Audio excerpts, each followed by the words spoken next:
Bem-vindo ao canal Pensando Livre, o espaço da fé raciocinada. Eu vejo no movimento espírita atual muito se falar em reforma íntima. Aí, curioso que sou, fui buscar melhores informações a respeito de reforma íntima, sob a visão, sob a ótica da obra codificada por Allan Kardec. Kardec disse o quê sobre reforma íntima? Nada. Verdade. Nada foi dito na obra de Allan Kardec a respeito de reforma íntima como se coloca hoje em dia aqui entre os religiosos do Espiritismo, famosos místicos. Emmanuel nos trouxe essa ideia em 1940 e o verbete praticamente veio em 1942 com a psicografia do Chico Xavier. Então, em 1940, ele escreveu alguma coisa e botou lá dentro.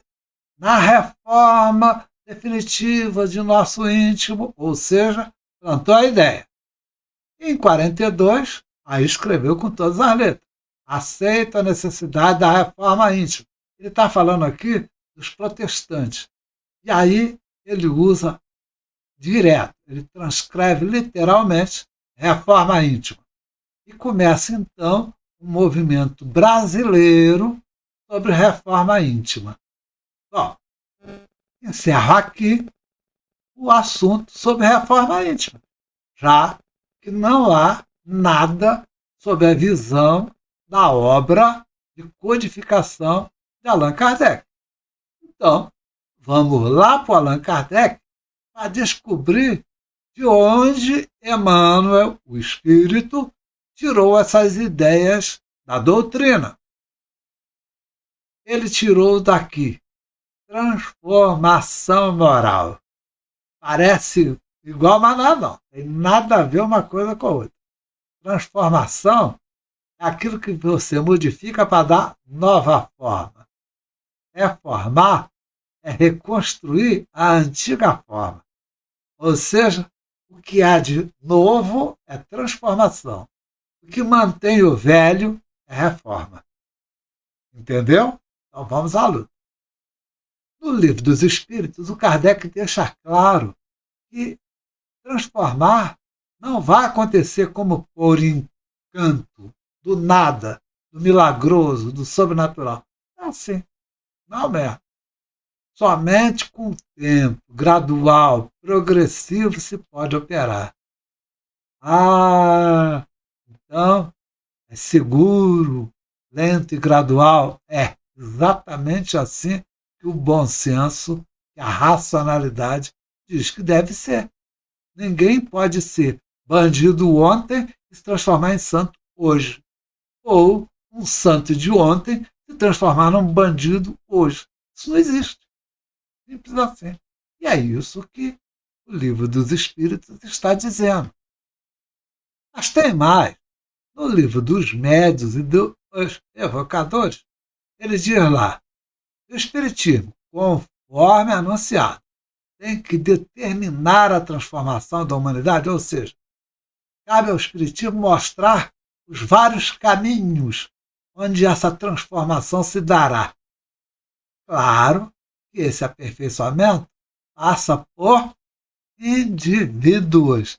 É no indivíduo que se dá essa transformação. Ou seja, a existência dos espíritos faz com que todo mundo se torne melhor, mais benigno, indulgente para com seu semelhante, mais humilde, paciente. Aí sim. De que serve um avarento ser espírita? Isso não existe, rapaz. Como você fala, mas tem um cara que é comunista e é espírita. Não é, pô. Ou ele não é comunista, ou ele não é espírita. As duas coisas não dá, não tem como. Ó, conserva muito cheio de si também não. Invejoso também não. Então, para Para você acreditar nessas manifestações dos espíritos, você vai dizer assim: se essa gente entrar no espiritismo, a humanidade vai ficar estacionária. Entendeu? E ele já disse isso em 1861, cara. Isso não é novo. O novo é aquele ignorante que ainda não leu, ainda não estudou, e aí fica falando asneira. Não, a transformação vai se dar num estalo, vai ser todo mundo arrebatado. Rapaz, calma. Você tem que ter raciocinado, rapaz. Para com isso. O Kardec faz um alerta muito grave aos médiums. Por quê? Porque é simples. Intérprete dos ensinos dos espíritos são os médiums. Tem que desempenhar importante papel na transformação moral dos outros e dele próprio. Por quê? Porque é ele que está operando. Os serviços que podem prestar dependem da boa direção que ele der àquela faculdade. Então, o bom médium se transforma moralmente e recebe comunicações de espíritos acima dele, em termos morais. Por quê? Porque se ele simplesmente pegar a mediunidade biológica dele e ficar usando e abusando da mediunidade, ele vai pegar gente igual a ele ou pior. A diferença é que não tem mais carne. Mas que a bandido pô. Bandido também morre. O médium que deseja assegurar-se da proteção dos bons espíritos deve procurar constantemente se melhorar. Ou seja, se transformar. Então cabe ao médium começar esse movimento dentro do movimento espírita. Pô. E aí ele vai falar novamente sobre transformação moral naquele livro chamado A Viagem Espírita de 1862. Pois bem, o espírito tem realizado numerosos milagres de reforma moral. Claro que não é milagre. Ele está usando uma figura de linguagem. Mas pensar que essa transformação pudesse ser súbita e universal seria desconhecer a humanidade. Ou seja, antes de você tentar dizer que todo mundo é igual a Jesus de Nazaré, acorda. Jesus de Nazaré só teve um, cara. Acabou. Agora é a gente pegar o exemplo dele e começar palidamente a parecer com ele pelas ações. Entre os crentes, há os que, como eu, disse, só vem do espiritismo a superfície.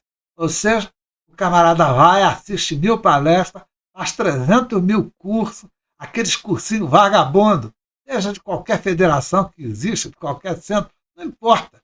O que importa é que ele não aprendeu nada, ele olhou a apostila, ele não leu uma obra básica, ele não entendeu o que é o espírito, ele não sabe para que serve o espiritismo. Quem é o inimigo do espiritismo nesta vida? Você falar para ele, rapaz, você não pode ser materialista e espiritualista ao mesmo tempo. Ele vai olhar para você, por que não? Ou seja, demonstra total ignorância, um pleno idiota neste assunto. Bom, além da viagem espírita, Kardec também falou sobre essa transformação moral no Evangelho segundo o Espiritismo. Por quê? Porque você vai reconhecer o verdadeiro espírita, aí não é só o médium. Aquele camarada que, como eu, vai lá no centro, mas não pega espírito nenhum, entendeu? Esse camarada, como eu, já peguei, mas não pego mais.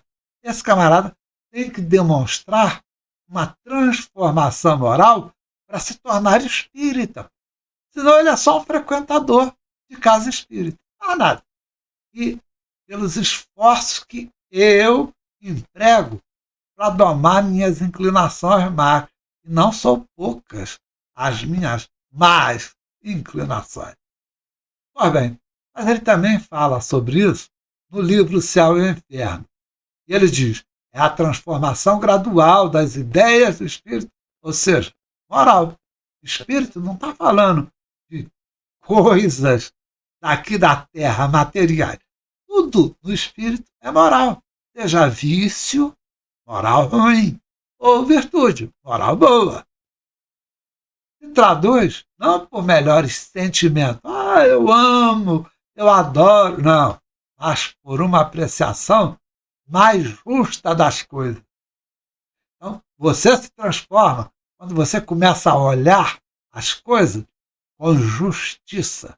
E não é justiça social, isso é besteira. É a justiça divina. Na Revista Espírita, Kardec fala várias vezes sobre esse tema. Afinal de contas, foram 12 anos de Revista Espírita, todo mês uma nova edição. Na de 1862, em novembro, ele escreveu lá: é que a necessidade da transformação moral se faz sentir cada vez mais. A ruína do velho mundo, ele está falando do mundo que nós estamos. O velho mundo é esse. É eminente, iminente, ou seja, está no tempo de Deus. No tempo de Deus, 300 anos é uma fichinha, rapaz. Porque as ideias que ele preconiza já não estão às alturas que chegou a humanidade inteligente. Então, não se esqueça, lá em 1862, a Igreja Católica, os protestantes, falavam coisas, como o Ilamita fala, coisas que a inteligência diz, caramba, ele não pode estar falando sério. Mulher não é importante, mulher não é igual, mulher não pode estar na vanguarda, como no Islã é proibido. Cara, isso é muito pouco inteligente.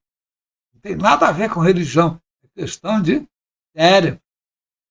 Na revista de 63, em fevereiro, ele fala: o espiritismo vem acelerar o progresso.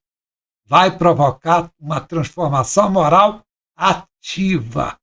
As faculdades humanas que já se desenvolvem, desenvolver-se-ão ainda mais pelo trabalho mediúnico. Ou seja, quanto mais prática mediúnica nós tivermos nos centros espíritas, maior a quantidade, ou maior a velocidade das transformações morais. Ok? Em junho de 63, ele diz lá: serão necessários séculos para a educação dos povos. Então não espere 100 anos. Ah, mas tem 100 anos que ele escreveu. É pouco, rapaz. O cara falou no plural, séculos. É um monte, não é um nem dois, não. Entendeu? Para se operar a tal da transformação. Bom, na revista de 65 ele diz lá: duas partes do espiritismo, a dos fatos materiais e das consequências morais. O fato material é esse que a gente vê na mediúnica, quando tem aparição, tem materialização, coisas assim. Já as consequências morais é quando um espírito nos ensina alguma coisa e vão, se colocadas em prática, melhorar moralmente aquele médium, aqueles ouvintes da mensagem daquele médium. Essa transformação da humanidade será sempre pelo melhoramento individual, entendeu? E já em 67 ele disse: e quais serão os poderosos obreiros para essa grande transformação? Rapaz, ele bota as mulheres como a puxadora de samba. Acabou o tempo dos homens para fazer a transformação moral. Ah, mas o Kardec era machista. Pois é, 1867 ele não era, não. Ele era bem mais feminista que todas as sufragistas que vieram 50 anos depois dele. É mole? Pois é, rapaz. Quando você falar do cara, a gente tem que estudar o cara. O cara já diz com todas as letras: quando ela conhecer todos os recursos do espiritismo, quem? A mulher. E dele souber servir-se, a maior parte da obra já vai estar sendo feita. Por quê? Porque a mulher faz a obra moral. O homem fica embromando. Avareza, egoísmo, orgulho, vaidade. A gente tem muito disso. Mulheres não. Elas assumirem o papel, elas tocam a coisa para frente. 1867. Ok? Também, em 67, só que no mês de abril, ele diz que a salvação social, ou seja, da humanidade, da sociedade, vai acontecer, não pode ser de seres sociais, instituições, ONGs, associações, sindicatos. Não, não será. Resultante de um estado físico, intelectual, moral, se quiser a transformação social, fazei primeiro o homem novo. Então não é reformar, transformar o homem em um homem novo, moralmente e progrediu moralmente. Resumindo, a forma íntima não é obra de Allan Kardec. Transformação individual é sim obra de Kardec. A transformação moral se dá também pela educação das gerações. Não é de pessoas somente, de gerações. Os médios são os primeiros a se transformarem moralmente, sob pena de fracassarem na tarefa mediúnica. Por quê? Porque a coisa começa pela comunicação espírita.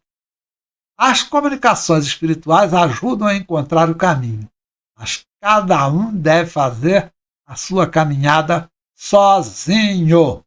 Eu não posso caminhar por você. É você quem tem que caminhar a sua transformação moral. Só se transforma a sociedade quando os seus indivíduos se transformarem. Então, primeiro o indivíduo, depois a sociedade. As mulheres formarão a linha de frente do espiritismo. E o homem que viver verá essa nova sociedade. Estou esperando. E não vai ser aquela do mito das Amazonas, não. É coisa bem melhor. Por sua atenção, obrigado. Inscreva-se no canal. Se você gostou, deixe o seu gostei. Se não gostou, deixe o seu não gostei. Compartilhe este vídeo, mas não se esqueça, importante mesmo é o teu comentário. Até a próxima!